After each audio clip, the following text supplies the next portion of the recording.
everybody, Shoebox Legends here. Thanks for joining me today for another COMC Rummage video. Those of you that have been following the channel for a while and have seen these before know the drill. I'm a big proponent of the site COMC.com for procuring cardboard for your collection. I think it's arguably the most entertaining site on the internet to buy new cards and browse, and constantly on the lookout for deals on that site, and have many hundreds of purchases over the years from the site backlogged, kind of waiting to be inventoried and added into my collection proper. So every once in a while, I will grab a stack of them completely at random and just review them here in a video. So I pulled 15 singles today, and we're just gonna go through them and chat a little bit. And as we go through these, I do have a couple of tips related to shopping on COMC that I'm going to share with those of you who may not be familiar with the site. So first and foremost, we start out with some vintage baseball. Here is a Don Hoke of the Cincinnati Redlegs, courtesy of 1959 Topps.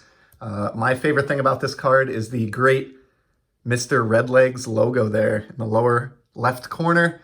And this was, of course, purchased because I am slowly but surely working on accumulating a 1959 Topps baseball complete set. I hope to finish a few different sets from the 50s in my collecting lifetime. I'm not in a rush to get there with any of them. It's not a cheap endeavor to try to complete any 50s baseball set. But as is usually the case with my COMC pickups, that Don Hoke is in very, very nice shape and was available for less than $1. So simply couldn't resist. Next up, we jump forward about 50 or actually 60 years, I guess. And we have a 2019 baseball card. So this is from the Topps on-demand 3D release in 2019, and it is one of my favorite 21st century pitchers, Mr. Max Scherzer. I love the lenticular 3D effect on this release every year from Topps. So every once in a while, I will just run a search against COMC for any of these beauties, and got this Scherzer again for less than $1. They don't make a ton of those, so if you see a Topps 3D card of a player that you enjoy and the price is right, I would definitely recommend grabbing it. We got a hockey card up next. This is Artemi Panarin, the bread man out of O-Pee-Chee. This is the blue parallel. This is not a chromium or shiny card. It's just a paper, base card. Blue parallel. I'm not entirely sure how these were issued. It's from the 2019-20 O-Pee-Chee hockey release, but I just thought the blue looked really nice with the New York Rangers colors. And I think Panarin in general is one of the more underrated players of the last decade or two in the NHL. Just consistently puts up very, very good seasons in terms of point production, and is a premier setup man in the league. So happy to have that one in the collection. Next up, a somewhat rare Xander Bogaerts rookie card. So this is his 2014 Bowman rookie. But those of you with a keen eye, or I guess not so keen eye, it's fairly obvious, will notice that the background is a flag. So this is the international parallel, which shows the player's home country or hometown flag in the background behind them. They're sort of rare, or scarce. I shouldn't say rare. I tend to use that word a little too loosely, but they're scarce cards, and they are fun parallels to go after for player collectors and team collectors, and happy to have Xander's rookie. He, of course, hails from Aruba, and so that is the flag of Aruba that we see in the background there behind Xander. So this will be a fun addition to the Xander Z-Folio. I've teased it a few times, but it's actually getting closer and closer to being full. And once the Xander Z-Folio is full, I will be doing an episode where I break that down, show you the Z-Folio, what it's all about, and we can kind of page through some of my Xander collection in Z-Folio format. So that'll be coming hopefully later this year. We're going to bounce back to the 90s now for another hockey card. This is a Topps Finest hockey card. So of course, Topps no longer has a license to produce NHL trading cards, but they did back in the 90s. And just like they did in baseball, they produced some Topps Finest releases. They only did 3 on the hockey front, and the first 2, which came in the mid-90s, were my favorite. And so I try to find refractors from those releases when I can, And this is from the inaugural hockey release in 1994. A nice refractor here of Mark Recchi of the Montreal Canadiens. Hall of Famer, Stanley Cup champion. Guy was around forever. And just a really nice card. You can see this is back when Topps would treat us to etching. So some nice etching here on the player uniform and gloves. Just a fantastic looking refractor card. Really makes me miss Topps having the ability to create licensed NHL hockey cards, but can't really complain about it. Just have to collect Upper Deck and move on. But Topps definitely made some nice NHL cards back in the 90s, and always on the lookout for those. So happy to add that Recchi to the collection. Sticking with the shine for a moment, but bouncing back to the world of baseball, we have a 2015 Topps Chrome Sepia or Sepia refractor of Dustin Pedroia, the now retired PD fan favorite. Love these Sepia cards. Love the 2015 Chrome refractors in general. And this was available for like 40 cents, which just doesn't even seem fair. But happily scooped that up for the Red Sox collection. And then a more modern shiny card. This is from 2019, same year as that 3D Max Scherzer. This is the Sapphire of now Detroit Tigers starter, former Red Sox starter, Eduardo Rodriguez. Great left-handed pitcher. And of course, this is the only year so far in the Sapphire product where they didn't give a blue tint or a blue hue to the cards. So even though the product in 2019 was called Sapphire, these are basically just, straight up atomic refractors. So love the look of these. Working on a Red Sox team set and needed this E-Rod. So happy to scoop that one up cheaply. Got a serial numbered hockey card now. This is an exclusives parallel out of Upper Deck Flagship. This is the 2018 set. And these are all numbered out of 100. I've talked about these parallels many, many times since I started this channel over a year ago now. Big sucker for these, along with the clear-cut parallels that we get out of the Flagship Upper Deck product. And Erik Karlsson, of course, multiple-time Norris Trophy winner. One of the best offensively minded defensemen of his era. Better known or better remembered probably from his time with the Ottawa Senators. But a nice San Jose Sharks card here to join the Hockey PC. So nice Karlsson there. Here's a baseball card. Pretty nice rookie card here, and this is for a shiny project that I've been at for a few years now. I absolutely adore this particular Topps Finest set. This is the 2014 Topps Finest release. This card happens to be an X-Fractor, but all of the refractors and different colored refractors and X-Fractor, you name it, they just look fantastic. I love the bright, bold design that Topps went with Finest this year. This is my personal favorite Finest set, going all the way back to those first couple of iconic early to mid-90s releases. I think this was the best Finest attempt to come along in a couple of decades from Topps. The checklist is only 100 cards deep, so I made the perhaps foolish attempt to try to collect all 100 cards in X-Fractor format. I'm closer than you might think. I want to say I may have certainly more than 80 and maybe even 90 out of the 100 now. And Nick Castellanos was one of the bigger names that I was still missing, this being his rookie card. Don't quote me on this, but I believe he signed with the Phillies in this offseason. So maybe he's a very solid player and maybe getting a little bit more attention here in the 2022 year after signing with a new team. But happy that I brought that rookie card home. Bought that one about a year or two ago, and then just kind of getting around to showcasing it now. So was happy to get that kind of when he was not as big a name as he may be now, and happy to cross that off the set list needs. So there we go. I have another hockey card here. This is a young player that I enjoy quite a bit. Sebastian Aho of the Carolina Hurricanes. He is of Finnish descent, and in my mind, he is one of the sort of sleeper hockey players that you'd want to collect if you were getting into the sport. Sort of flies under the radar, but is a natural-born leader. Seems to consistently find himself like in the top 20 in league scoring, and has routinely propelled the Hurricanes, into the playoffs, and sometimes a little ways into the playoffs.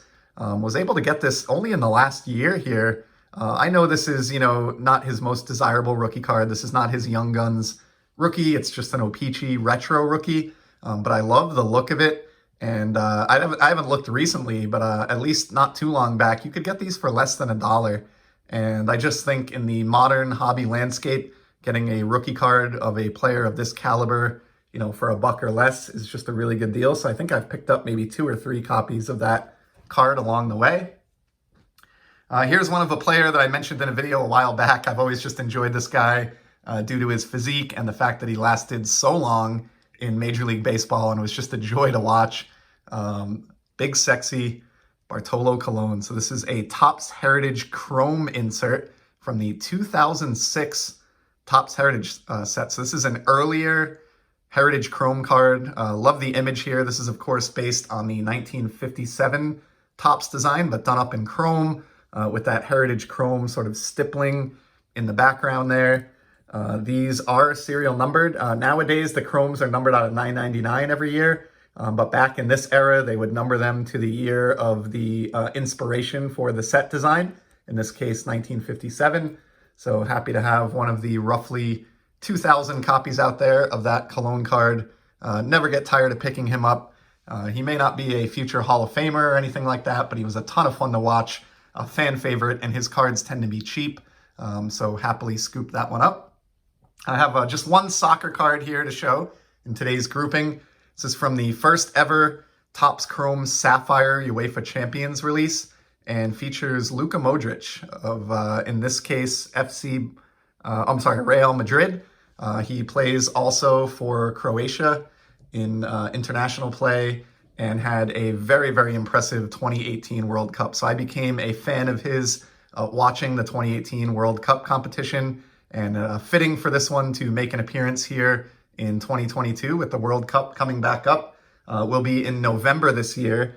It's being played in Qatar, which gets very, very hot in the summer months. So it's a later than usual World Cup that will be treated to in November. So looking forward to that, and happy to have that Modric, which will be making its way into my soccer card Z-Folio after the episode today. Just 3 cards left here, and then we'll call it a day. First, we have the final hockey card in today's video. Leon Draisaitl. This is a rainbow parallel out of the 2019 O-Pee-Chee Platinum release. It's the equivalent of a refractor, in the world of Topps Chrome or Topps, but it's just referred to as rainbow in the realm of O-Pee-Chee Platinum. I've said it before, and I'm sure I'll say it again.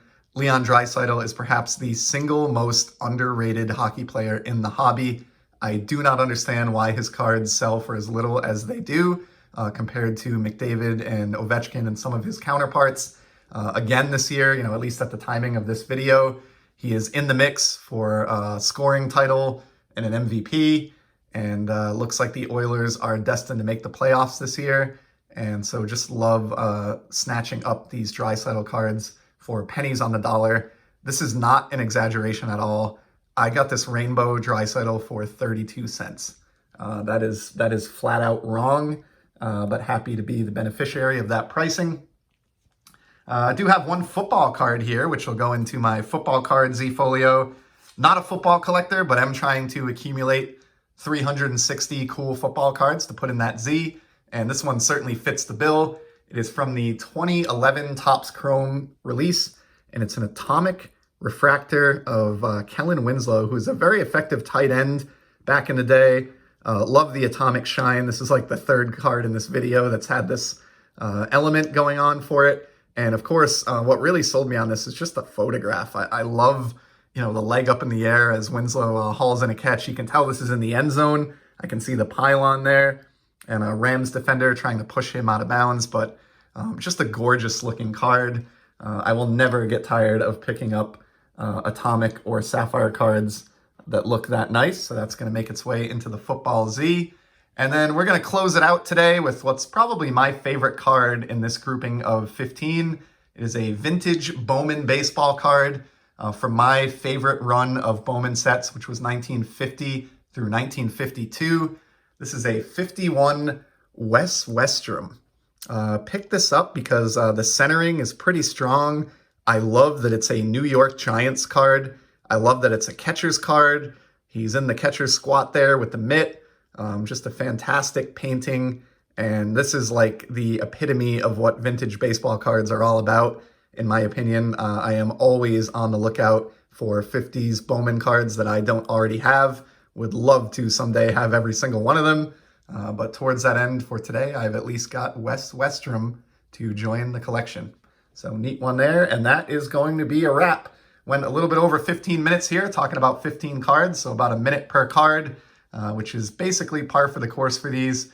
Really appreciate you sticking with me. I hope you saw something in this wide variety of cards that appealed to you. Would highly recommend, if you haven't been on the site, to check it out. And I did promise at the outset of the episode to give a couple of tips related to COMC, and I wanted to get into that quickly. So first and foremost, just create an account if you're even mildly curious. It doesn't cost anything to do. It's free. And what you'll find is that simply by logging in, you will see a lower price for every single card on the site than what you would pay if you don't create an account. So you are saving money on every single card that you buy from them just by creating an account. So if you're looking at a card on there and you want to see what you can actually get it for, just make a free account. And it's as easy as that.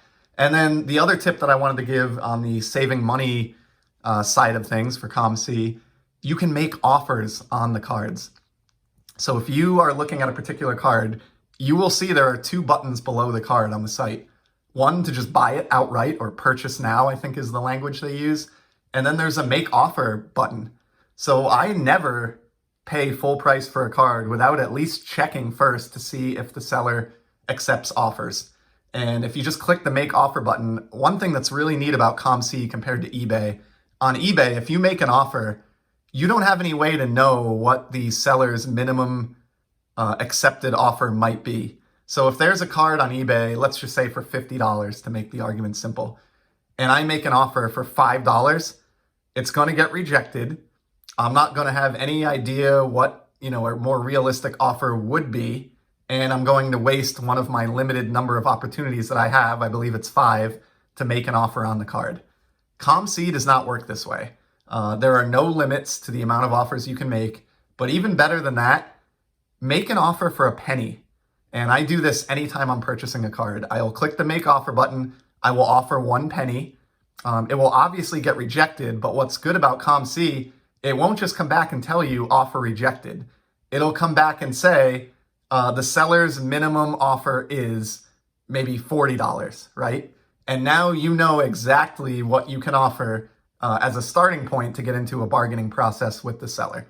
So those are my 2 biggest recommendations. If you're not familiar with COMC, create an account and always make an offer for a penny to get started, just so that you can learn what the seller's minimum accepted offer is and start at the lowest possible bargaining price when you're negotiating for the card. So I hope that's helpful. Highly encourage anyone who's been curious but hasn't jumped into the fray to create a COMC account. You will find amazing bargains and deals on that site, and I just can't recommend it enough. So thank you for joining me for this rummage. Again, hope you saw some cards of interest to you, or that the tips are helpful to you in your hunting down of cardboard. And I will certainly be back in the very near future with some more sports card content. Until then, take care, everybody.